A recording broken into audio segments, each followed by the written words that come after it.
जय श्री कृष्णा। हल षष्ठी 2023 इसे हर छठ भी कहते हैं। भादो मास की कृष्ण पक्ष की षष्ठी तिथि के दिन हर छठ का पर्व मनाया जाता है।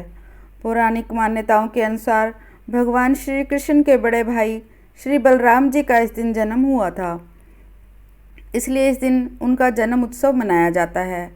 हल बलराम जी का प्रिय शस्त्र है, इसलिए उन्हें हलधर और उनकी जयंती के पर्व को हल षष्ठी कहा जाता है।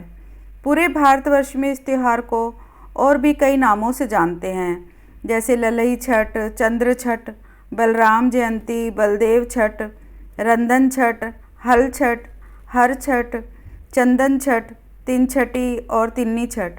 कई जगहों पर इस दिन को सीता माता के जन्मदिन के रूप में भी मनाया जाता है। हल छठ का पर्व बलराम जी को समर्पित है। धर्म ग्रंथों के अनुसार बलराम जी शेषनाग जी के अवतार थे। द्वापर में जब विष्णु भगवान ने श्री कृष्ण के रूप में जन्म लिया था, तब शेषनाग ने उनके बड़े भाई बलराम के रूप में जन्म लिया था। बलराम जी माता देवकी और वसुदेव जी की 7वीं संतान थी। कंस से बचाने के लिए उन्हें संकर्षण विधि के द्वारा माता रोहिणी के गर्भ में स्थापित कर दिया गया था। इस प्रकार बलराम जी ने माता रोहिणी के गर्भ से जन्म लिया था। बलराम जी का एक नाम संकर्षण भी है। इस वर्ष हर छठ का व्रत 5 सितंबर 2023 मंगलवार के दिन मनाया जाएगा। आइए जानते हैं हल षष्ठी व्रत और पूजन की विधि। हर छठ वाले दिन सुबह स्नान आदि से निवृत्त होकर साफ सुथरे वस्त्र धारण करें। फिर पूजा के लिए गोबर लेकर आएं और उससे जमीन लीपकर एक तालाब की आकृति बनाएं। उसके बाद झरबेरी, अमलतास और पलाश की एक एक डाली को बांधकर एक हरछट बनाएं। फिर उस हरछट को इस तालाब में झरबेरी, ताश तथा पलाश की एक एक शाखा बांधकर बनाई गई हरछट को तालाब में गाड़ दें। इसके बाद इनका पूजन करें। होली की आग पर भुने हुए बूटे और जौ की बालें अर्पित करें। तालाब में गाड़ी गई हरछट के पास आभूषण और हल्दी का रंगा हुआ एक कपड़ा रखें। इसके बाद भैंस के दूध से बने हुए मक्खन से हवन करें। ध्यान रहे कि इस दिन गाय के दूध से बनी हुई कोई चीज़ काम में नहीं ली जाती। हवन के बाद हल छठ की कथा या कहानी सुने। हल छठ के दिन इन बातों का विशेष ध्यान रखा जाना चाहिए। हल छठ के दिन हल पूजन का बहुत महत्व होता है। हल छठ के दिन गाय के दूध, दही और गाय के दूध से बनी किसी भी वस्तु का सेवन करना निषेध माना गया है। हल छठ के दिन हल के द्वारा जुता हुआ अन्न नहीं खाया जाता। हल छठ के दिन महुए की दातुन से दांत साफ करने चाहिए। हल षष्ठी व्रत की कथा। एक समय पहले की बात है, एक गांव में एक ग्वालिन रहती थी। वो स्वभाव से बहुत लालची थी। वो हर दिन गांव में दूध, दही, मक्खन बेचने जाती थी। वो ग्वालिन गर्भवती थी और उसके प्रसव का समय पास आ गया था। एक दिन जब वो गांव में दूध दही बेचने जा रही थी, तो मार्ग में उसे प्रसव पीड़ा शुरू हो गई। उसने सोचा कि यदि मैं प्रसव के कारण दूध दही बेचने नहीं जाऊंगी तो ये सब व्यर्थ हो जाएगा। यही सोचकर वो आगे बढ़ती रही, परंतु गांव पहुंचने से पहले ही उसको प्रसव हो गया। उसने झरबेरी की ओट में बच्चे को जन्म दिया, परंतु अपनी वस्तुएं बेचने के उन्माद में वो बच्चे को वहीं छोड़कर गांव में दूध दही आदि बेचने चली गई। उस दिन संयोग से हल छठ थी। गांव वालों ने उससे पूछा कि यह दूध भैंस का है या गाय का?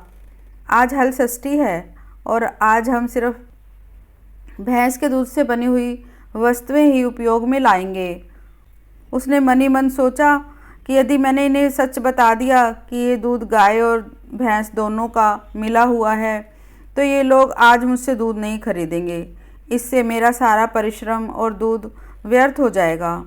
ये सब सोचकर उसने गांव वालों से झूठ बोल दिया कि ये दूध भैंस का ही है।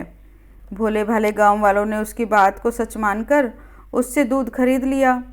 उस ग्वालिन को आभास भी नहीं हुआ कि उसने कितना बड़ा अपराध किया है। उसके इस पाप कर्म के फलस्वरूप उसने जिस झरबेरी की ओट में अपने नवजात बच्चे को छोड़ा था, उसके पास के खेत में किसान हल चला रहा था। तभी अचानक उसके बैल बेकाबू होकर दौड़े और उसके लगे हुए हल का फल बच्चे के पेट में धंस गया। हल्के धंसने से वो बालक वहीं मर गया। बच्चे को मरा देखकर किसान को बहुत दुख हुआ।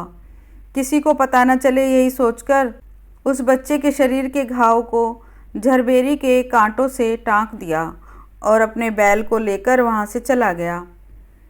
जब ग्वालिन दूध बेचकर उस झरबेरी के पास पहुँची तो अपने बच्चे की ऐसी हालत देखकर चीख मार मार कर रोने लगी। तभी उसे स्मरण हुआ कि आज हल षष्ठी के दिन लोगों को झूठ बोलकर भैंस के स्थान पर गाय और भैंस का मिश्रित दूध देकर उनकी पूजा को खंडित किया है। उसने जो अपराध किया है यह उसी का परिणाम है। ईश्वर ने उसे इसी पाप की सज़ा दी है। ये सोचकर उसके मन में प्रायश्चित का भाव जागा और उसने अपने पाप का प्रायश्चित करने के लिए वो वापस से उसी गांव में गई जहां उसने लोगों को दूध बेचा था। वहां हर घर और हर गली मोहल्ले में घूम घूम कर उसने अपनी गलती को स्वीकार किया। उन लोगों को उसे मिली सज़ा के विषय में बताकर उसने क्षमा मांगी। तब उन स्त्री और पुरुषों को उस पर दया आ गई और उन्होंने उसे क्षमा कर दिया। साथ ही ईश्वर से प्रार्थना की कि वो उस ग्वालिन की भूल को क्षमा कर दें। सभी से क्षमा मांगने के बाद जब वो एक बार फिर से झरबेरी के नीचे पहुंची तो उसने देखा कि उसका बच्चा जीवित अवस्था में था। उसकी खुशी का ठिकाना नहीं रहा।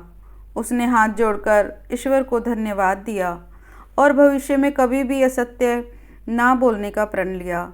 अपने स्वार्थ के लिए असत्य बोलना बहुत बड़ा पाप है। इसको ब्रह्म हत्या के समान माना गया है। इसलिए हमें कभी भी अपने स्वार्थ और दूसरों का अहित करने के लिए झूठ नहीं बोलना चाहिए। जय श्री कृष्ण।